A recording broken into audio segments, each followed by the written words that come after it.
Saudações psicodélicas! Meu nome é Priscila Praudi, eu sou psicóloga, psiconauta, membro da Associação Psicodélica do Brasil, APB, e da TRIP, Terapeutas em Rede pela Integração Psicodélica, e nesse canal eu trago informações e reflexões sobre a clínica com psicodélicos, tudo sempre bem embasado e com as referências na descrição do vídeo.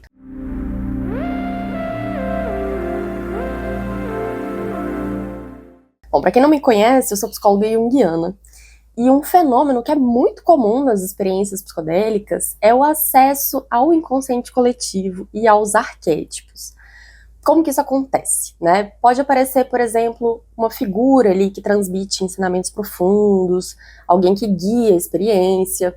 Nesse caso, isso pode ser entendido de várias formas, né? Mas na perspectiva junguiana, isso está relacionado, por exemplo, aos arquétipos de ânima e ânimos, né? Aos velhos sábios, à grande mãe. Um outro tipo de experiência também que é comum de aparecer são figuras mais ameaçadoras, monstruosas, alguém ali que julga, que persegue, alguém que confronta, né? Então a gente pode falar nesses casos que a pessoa tem uma experiência ali relacionada ao arquétipo da sombra. Um outro tipo de experiência muito, muito comum são as experiências de morte e renascimento, né? Muito arquetípico, isso aparece em vários mitos de tradições diferentes, em épocas diferentes. A gente tem Osíris, Perséfone, Inanna, Jesus Cristo, né?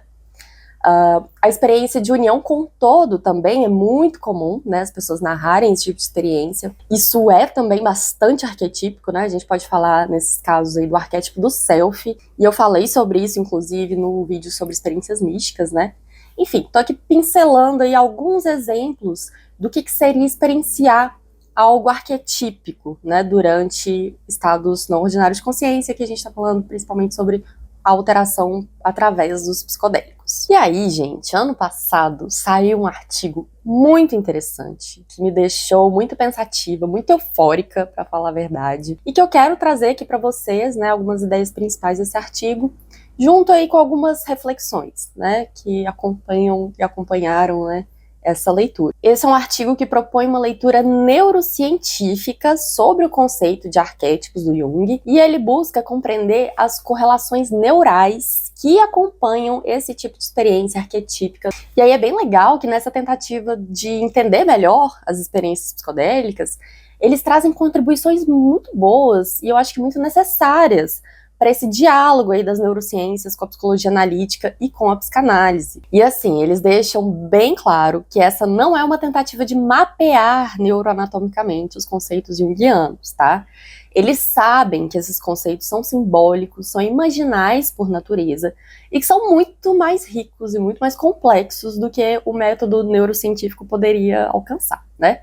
Mas eles fazem correlações realmente muito interessantes que eu espero que fiquem claras aqui ao longo do vídeo. As experiências com arquétipos, elas têm uma qualidade muito misteriosa, né, às vezes muito mística e sempre muito intensa e poderosa sobre a nossa psique, tanto em aspectos positivos quanto negativos. E nesse artigo eles não vão entrar nessa dimensão, tá? Eles vão focar aí na parte mais corporal, né, dos arquétipos, dos instintos, das emoções, da coisa como ela foi se desenvolvendo aí ao longo da nossa espécie, principalmente nessa dinâmica cerebral. E eles também não vão falar sobre esses aspectos mais sombrios dos arquétipos, tá? Então, fica aí o aviso, né, de assistirem esse vídeo entendendo que o que vai ser observado aqui é apenas um aspecto, tá, desse conceito aí que é tão complexo. E se você valoriza aí meu trabalho, minha dedicação para trazer informação de qualidade sobre psicodélicos e psicoterapia de forma gratuita aqui no YouTube, já deixa um like, um comentário aí, um coraçãozinho, um cogumelinho, compartilha esse vídeo para outras pessoas que também se interessam por esses assuntos, que isso já me ajuda muito. E assim, gente, eu fiquei muito tempo, tá, fazendo esse roteiro, assim, muito tempo. E eu sou psicóloga clínica, né, não sou neurocientista, então, como é um artigo que passa por muita coisa aí que não é da minha área, eu pedi para a Ana Stranck, que é médica e também analista junguiana, dar uma revisada aqui nesse roteiro, né, para trazer para vocês realmente algo de muita qualidade. Então já fica o meu agradecimento à Ana, minha colega aí da APB, vou deixar o contato dela aqui também. Quem quiser se aprofundar aí nos temas que eu vou trazer e quiser ler o artigo completo, o link vai estar aqui também na descrição do vídeo. Esse é um artigo que se chama, numa tradução livre, Modos Próprios do Inconsciente Profundo, a neuropsicologia dos arquétipos junguianos e a experiência psicodélica. Então, para a gente começar, vamos relembrar aqui o que são arquétipos e o que é inconsciente coletivo. O Freud já tinha observado a dimensão do inconsciente na psique e como que esse inconsciente que ia sendo formado aí ao longo da história da pessoa influenciava enormemente os pensamentos, sentimentos, comportamentos e sintomas de cada um. Mas ele só tinha observado a dimensão individual desse inconsciente, a parte que tinha a ver com a história biográfica da pessoa. O Jung começou a se dar conta que, para além do inconsciente pessoal, havia nas pessoas uma influência do inconsciente coletivo, que é formado ao longo de toda a evolução da nossa espécie e que se manifesta coletivamente nos mitos, nos ritos, nas religiões. A ideia é que, da mesma forma que cada órgão do nosso corpo é como um museu que carrega a própria história evolutiva, a psique também.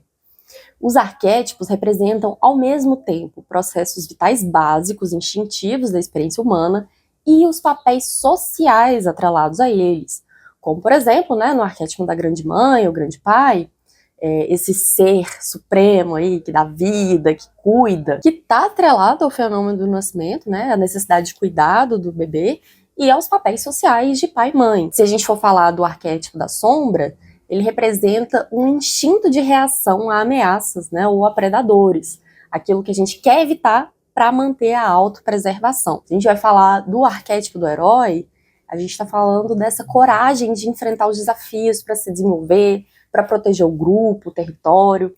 Então, a gente pode dizer que os arquétipos são representações centrais dos instintos sociais com um núcleo fortemente afetivo. Guardem essa informação. Então, imagina, nós somos esses bichos tendo experiências instintivas e emocionais, e os arquétipos vão se consolidando nesse processo de lidar com o mundo, onde a geração que está aqui há mais tempo ensina a geração seguinte a interpretar e organizar essas experiências instintivas e emocionais por meio das práticas culturais.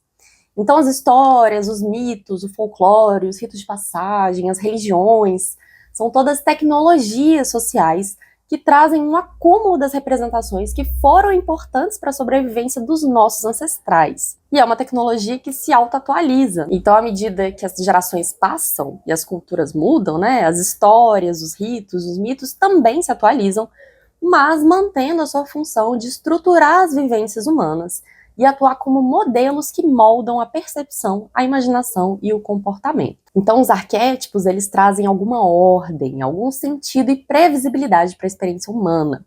E previsibilidade, gente, é uma coisa que o nosso cérebro adora. O nosso cérebro trabalha a partir de um modelo probabilístico. Ele gera previsões que são testadas a partir das amostras sensoriais para atualizar as crenças sobre suas causas. Calma que isso vai ficar mais claro. O ponto aqui nesse momento é que essa capacidade permite que os organismos construam um modelo de mundo, algo previsível, mas que ao mesmo tempo está sempre se atualizando. Então, para isso ficar mais claro, eu vou entrar agora em alguns conceitos da neurociência que eles colocam aí no artigo, para que mais para frente a gente entenda a relação que eles estão fazendo com os arquétipos e com as experiências psicodélicas. Bom, uma ideia que já é bem estabelecida aí pela física, mais especificamente pela termodinâmica, é que os sistemas tendem à entropia, ou seja, existe uma tendência à desordem e ao caos. Um copo, por exemplo, quando ele se quebra, ele se desorganiza, ele não volta à forma ordenada naturalmente. Se você abre um cilindro de gás, o gás ele vai se espalhar de forma desordenada e não vai retornar a essa organização prévia livremente, tá? Então, essa é a ideia básica de entropia, a tendência ao caos. No caso dos seres vivos, essa tendência à entropia, ela é contrabalançada por um processo de auto-organização que mantém os sistemas estáveis. E isso, como vocês devem imaginar, demanda aí um gasto considerável de energia. Então, quando a gente fala sobre os indivíduos e sobre o cérebro mais especificamente, resistir ao caos significa evitar surpresas. Gente, mas eu amo surpresa, mas não é desse tipo de surpresa que eu tô falando, tá? A questão aqui é que a gente precisa de previsibilidade. E é aí que entra um conceito bem interessante da neurociência, que é o processamento preditivo. O processamento preditivo é uma ideia que está baseada no princípio da energia livre, que eu não vou explicar aqui, tá? Mas é importante localizar de onde que ela parte. E para explicar o que é processamento preditivo, a gente precisa entender algumas coisas antes. Lembra que no início do vídeo eu mencionei que os órgãos humanos carregam a própria história evolutiva? Olha como que isso aparece no cérebro. A gente tem estruturas corticais e subcorticais. As estruturas corticais são evolutivamente mais recentes, estão na superfície do cérebro e são responsáveis por funções superiores, como pensamento e linguagem. E elas não são apenas mais recentes na história da nossa espécie, elas também são as mais recentes na história do indivíduo. Elas levam mais tempo para amadurecerem ao longo do desenvolvimento de uma pessoa. Então, olha como que isso acontece. O cérebro, ele começa a se formar no útero da mãe e vai se desenvolvendo ali num processo bem longo que passa pela primeira infância, infância toda, adolescência. E algumas funções cognitivas mais ligadas ao córtex cerebral só amadurecem mesmo já na idade adulta, já depois dos 30, como as áreas ligadas aí ao controle de impulsos, a capacidade de parar e pensar, de agir, a habilidade de estruturar os pensamentos e ações a longo prazo, de tomar decisões conscientes, de gerenciar emoções, etc. Então já dá para ir percebendo que o amadurecimento do cérebro tem alguma relação com o amadurecimento do ego. Não quer dizer que o cérebro amadurece e o ego amadurece junto, automaticamente, né? Quem dera. Mas alguma relação tem, tá? Inclusive, é no córtex que funciona a famosa rede de modo neural padrão, que é basicamente o conjunto de regiões corticais associadas à autorreferência, à memória autobiográfica, à simulação mental e processamento interno. Ou seja, bastante relacionada a esse senso de ego. Já as áreas subcorticais, elas ficam abaixo do córtex, são evolutivamente mais antigas e controlam funções vitais como emoção, memória e movimento. Os estados somáticos, os movimentos involuntários, as expressões corporais instintivas são ligados às áreas subcorticais, e o sistema límbico, que é o nosso sistema emocional, ele é formado por muitas estruturas subcorticais e límbicas, como a amígdala e hipocampo, em diálogo com o tronco encefálico. Então a gente pode pensar, por exemplo, no instinto de sugar do bebezinho em busca de leite para se alimentar quando nasce, nas posturas de sobrevivência, né, de colher para se proteger, de crescer para atacar. A gente pode falar do comportamento sexual. São funções mais instintivas e emocionais. E aí, gente, a nossa estrutura neural, ela é hierarquizada.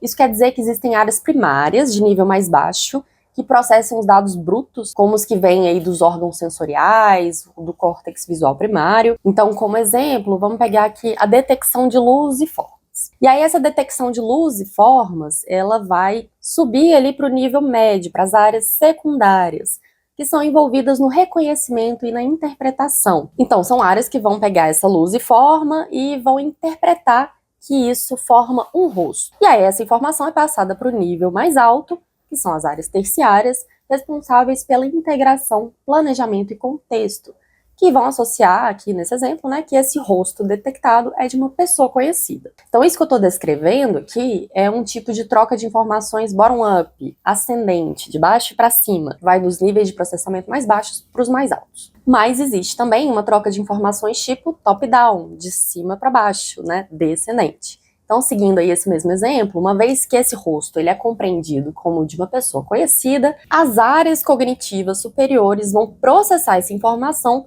na forma de memórias, expectativas, crenças, previsões e interpretações que vão influenciar a resposta aos sentidos. Então, se é uma pessoa conhecida, querida, com quem eu tenho boas memórias e boas expectativas, eu posso ter o impulso de sorrir, de abraçar, etc. Mas se for uma pessoa de quem eu tenho más lembranças, né, e uma expectativa de que aquele encontro não vai ser legal, eu posso ter, por exemplo, uma reação mais evitativa. Então, essa troca ascendente e descendente não é apenas uma troca bruta de informações. O tempo todo, esses níveis estão enviando erros de previsão entre si. Eu vou dar um outro exemplo para isso ficar mais claro. Você já deve ter passado pela experiência de caminhar no escuro num ambiente conhecido. Seja porque está de olhos fechados ou vendados, seja porque está muito escuro. E aí, sabe aquela sensação de que você sabe que tem uma mesa ali e existe uma expectativa de esbarrar em alguma coisa que você ainda não esbarrou, não sentiu de fato o estímulo através do sentido tátil? Esse é um tipo de informação de cima para baixo, né, descendente. O seu cérebro faz uma previsão do que pode acontecer, baseado nas suas experiências anteriores, e aí ele manda para o restante do corpo essa previsão para você já ficar alerta. E aí, se você acha que vai esbarrar e não esbarra, ou o contrário, né, se você acha que não vai esbarrar, mas esbarra, o cérebro identifica uma incompatibilidade entre essa previsão do cérebro e os dados que os sentidos realmente informam. E aí esse sistema vai agir para corrigir isso, para lidar com essa surpresa. Então esses erros de previsão, eles transportam notícias. Eles propagam essa surpresa para cima para ser explicada pelos níveis mais altos de processamento cortical. E é isso que é o processamento preditivo. O cérebro cria e recria o cenário do mundo a cada momento para que você possa agir de forma mais otimizada. Então, de alguma forma, é como se o cérebro alucinasse constantemente com o mundo para a gente ter alguma previsibilidade e para a gente poder agir da melhor forma. Então, eu vou repetir o que eu trouxe um pouquinho mais cedo, que agora talvez fique mais claro. O nosso cérebro gera previsões que são testadas a partir das amostras sensoriais para atualizar as crenças sobre as suas causas. Agora, imagina esse processo dos seres humanos lidando com o mundo, prevendo e atualizando a própria percepção para sobreviver, mas não ao longo apenas da história de uma pessoa, de um indivíduo, mas ao longo de toda a evolução da nossa espécie, geração após geração. Isso deixa marcas de todo tipo, né? Sociais, psíquicas e também físicas. E aí lembra que eu comentei que os sistemas corticais são os últimos a amadurecer no desenvolvimento humano? Olha o que acontece.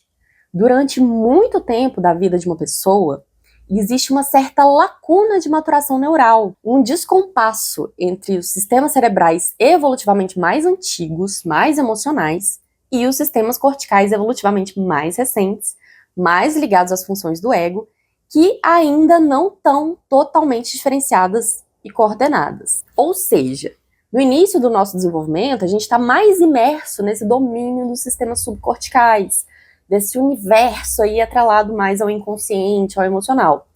Não que o ego e a consciência não exista desde muito cedo na nossa vida, né? Desde ali de algum momento da infância. Eles estão lá. Mas o amadurecimento e o desenvolvimento do ego e das funções conscientes e autorregulatórias, ela vai se fazendo gradualmente à medida em que as áreas corticais vão se desenvolvendo. E aí o Jung, ele não falava em termos neurocientíficos, né? Mas ele falava numa psique dividida, uma tensão entre o ego consciente e o inconsciente, uma dissociação intrapsíquica, que é experienciada como um conflito entre o que se pretende conscientemente ser e o que alguém é inconscientemente. E aí essa tensão e divisão, ela pode, por um lado, formar neuroses, mas pode também ser o início de um processo de individuação. E aí, se você não sabe o que é individuação, segura aí que eu já volto a falar disso, tá? No artigo, quando eles começam a falar sobre essa dissociação e essa lacuna de maturação neural, eles citam o trabalho do Gary Clark, que sugere que as práticas culturais, incluindo os rituais, os mitos e as alterações de estado de consciência, podem ser entendidos não apenas como ferramentas sociais, mas, olha só, como estratégias simbólicas que evoluíram para gerir esse descompasso, para gerir essa dissociação e essa lacuna. Por exemplo, os ritos de passagem, eles não apenas transmitem normas culturais que norteiam a nova etapa da vida da pessoa, mas eles facilitam uma reconciliação simbólica entre o material inconsciente, inclusive do inconsciente coletivo, e o consciente egóico. O Jung já falava sobre isso. Ele descrevia o ritual como um recipiente simbólico, um vaso alquímico, que vai dar suporte para essa integração. Então, resumindo, os ritos seriam respostas culturais que evoluíram para dar conta dessa tensão e para fazer essa comunicação entre os circuitos afetivos mais antigos evolutivamente e os sistemas corticais reguladores mais recentes. Gente, fala que isso não é muito fascinante.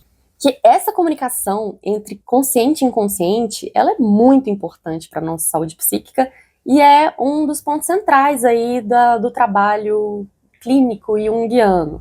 Mas vamos seguir, porque ainda tem mais. Nesse artigo, eles trabalham com uma ideia de arquétipo em 3 camadas.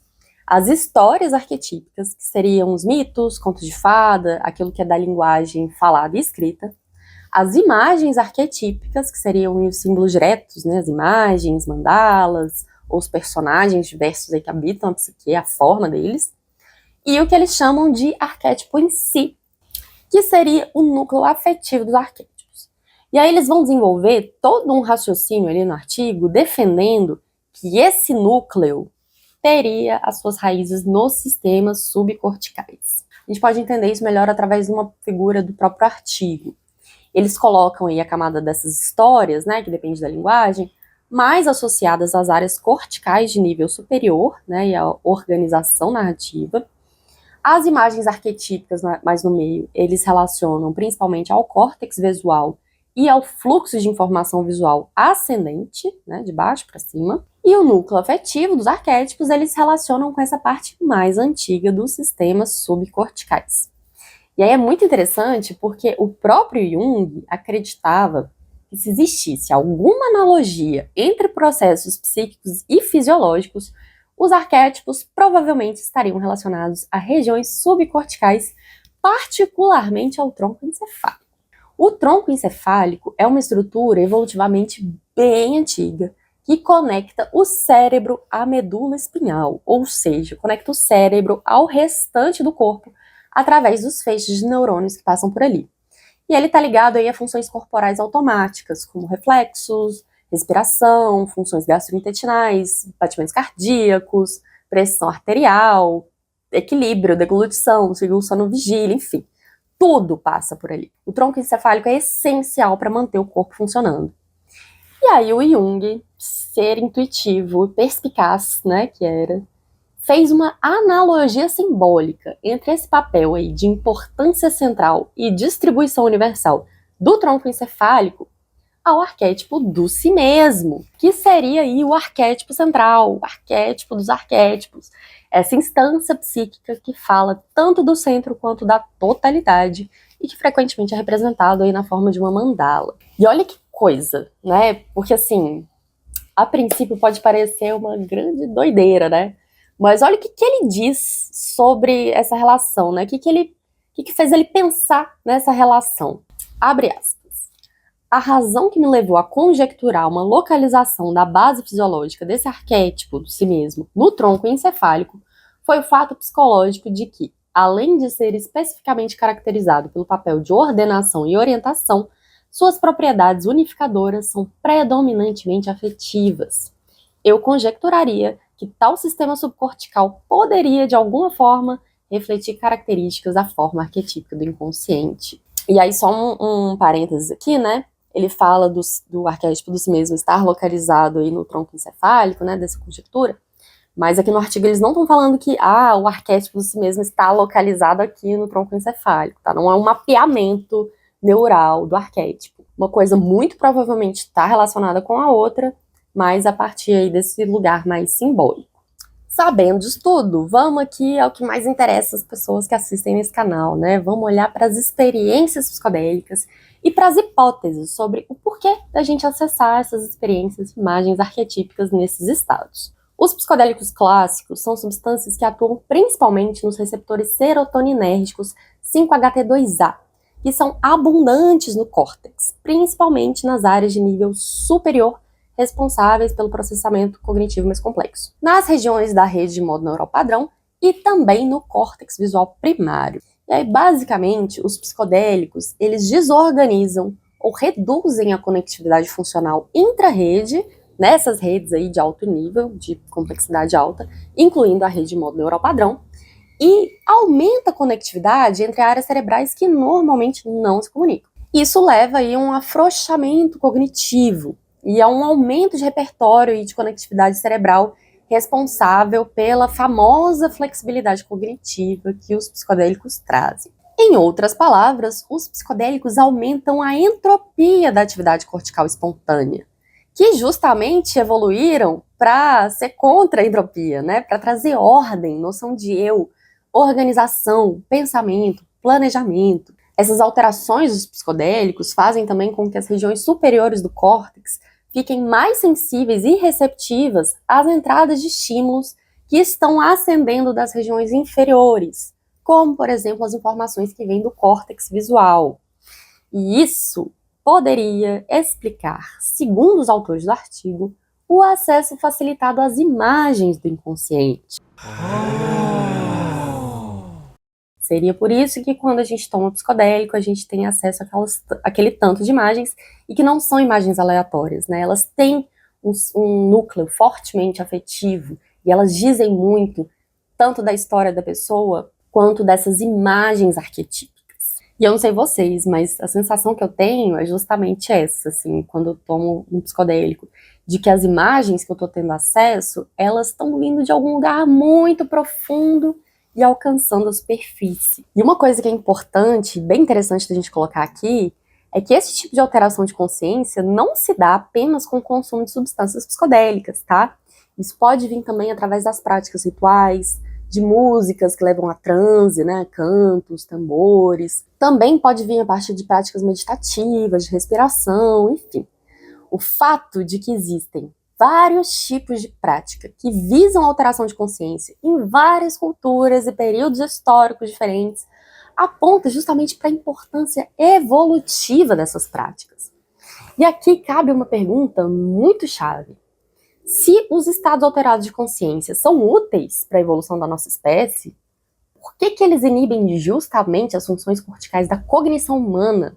Por que eles diminuem a influência dessa parte evolutivamente mais recente, mais ordenada, e abre espaço para modos mais primários e menos rigidamente organizados? E aí uma coisa que eu posso dizer, inclusive como psicóloga, né, é que à medida em que a gente vai se desenvolvendo, e que essas regiões corticais e funções egóicas vão se desenvolvendo, existe um risco de rigidez, das pessoas viverem de uma forma unilateralizada, muito identificada com a parte consciente, com os padrões de comportamento automático, né, nas defesas egóicas, ou até na ideia de mundo que é afirmada pela cultura, né, e ao mesmo tempo muito distantes do inconsciente, né, que não deixa de existir. E aí, quanto mais dividida a gente tá, quanto menos integrados estão esses opostos na nossa psique, mais a gente fica à mercê das forças do inconsciente. De uma forma que pode ser muito adoecedora, né, neurótica, enfim. E aí um ponto que eu quero trazer aqui, né, pra gente refletir,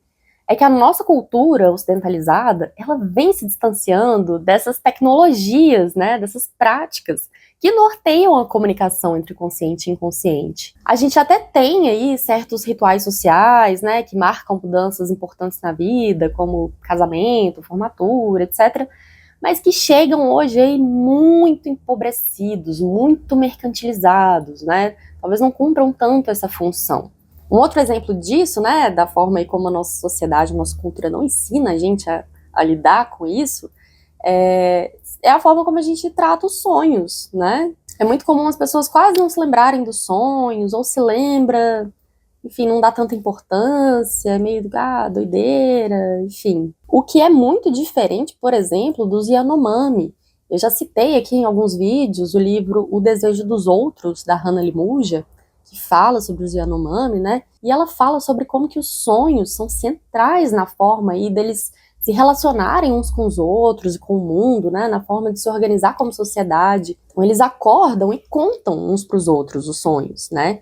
E isso tem uma grande relevância ali para a forma como eles vão viver o dia, né? Enfim, os próprios mitos aí desse povo são atualizados de acordo com os sonhos dos xamãs. Então, gente, a relação, né, dessa cultura com esse outro lado psíquico, ela é viva.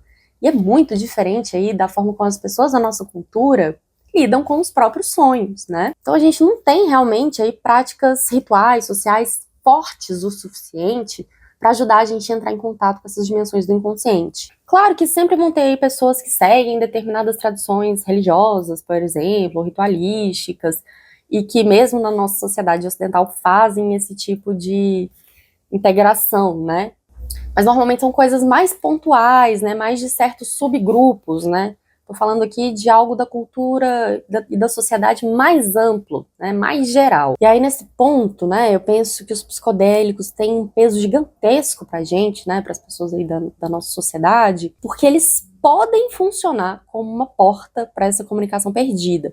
É claro que só o uso em si não garante, tá, que essa comunicação aí vai ser estabelecida, que esse vaso alquímico vai se fazer, enfim, né, tem muitos fatores aí que podem influenciar isso, É possível, inclusive, ter uma prática com psicodélicos que seja muito empobrecida, né? Mas é inegável que os psicodélicos podem ser usados para facilitar essa comunicação.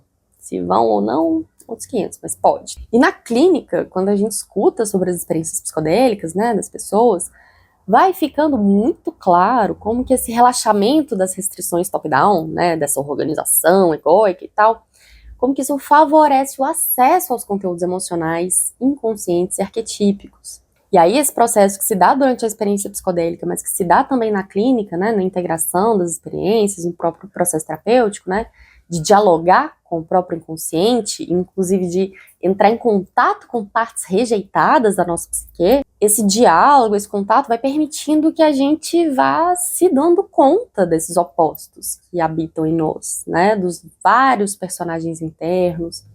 E aí aquilo que antes era uma vivência unilateralizada de si mesmo, totalmente identificada com o nosso ego, com as nossas defesas, padrões e com expectativas culturais, passa a abrir um caminho para a gente se tornar mais inteiro, né?